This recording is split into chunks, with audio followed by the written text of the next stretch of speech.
One of the hardest aspects of moving onto an old sailboat for me has been cooking. My boat didn't come with any appliances installed in the galley, so I've been having to sort of piecemeal together my cooking setup, and I'm going to show you one of the new things that I've gotten recently, which is this electric lunchbox by this one's Travelissimo, but this one comes with some miniature utensils on the top.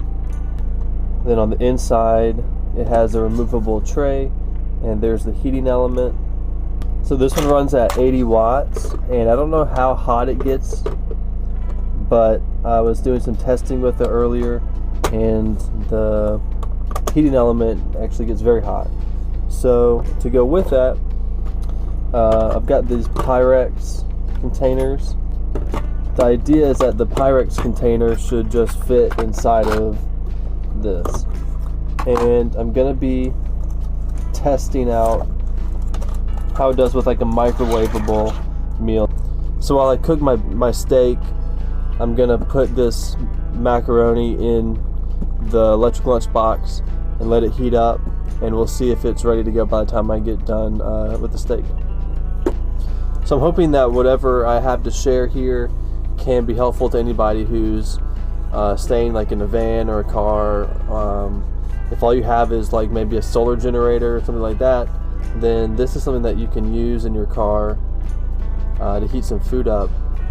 Later, once I get settled more into the kitchen, I'll make some other stuff.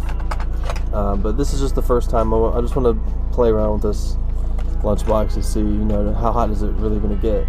So I've got the macaroni in the lunchbox. Just close it up. So it has an outlet for DC and an outlet for AC. So while that mac and cheese is warming up in the lunchbox, I'm going to prepare my steaks here. These are just like super thinly sliced. Oh, he actually sliced them a lot thinner this time than he did last time even, I think.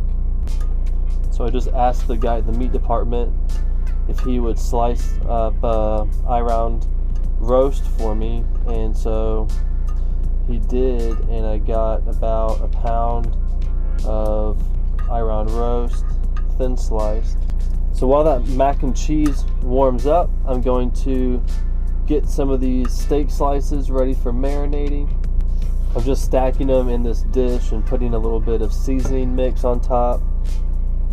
Use whatever seasoning you want. This is Yellowstone Rancher's All-Purpose. So now to have all of the slices into the container, covered in seasoning, I'm just gonna fill it. I'm just gonna cover the meat with this apple cider vinegar.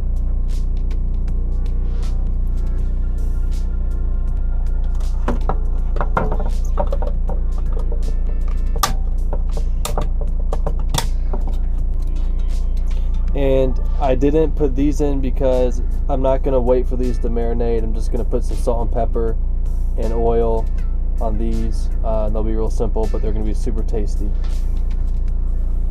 So I've got my skillet heated up. Got my last couple pieces here. I'm going to go ahead and throw them on. They're so thin, it's not going to take but a couple of seconds to cook them up.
So this whole time the mac and cheese has been warming up in the electric lunchbox.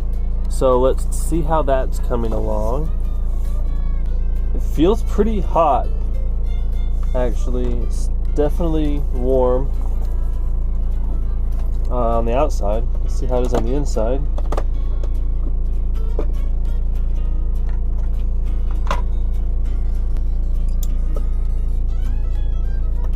So the dish is hot.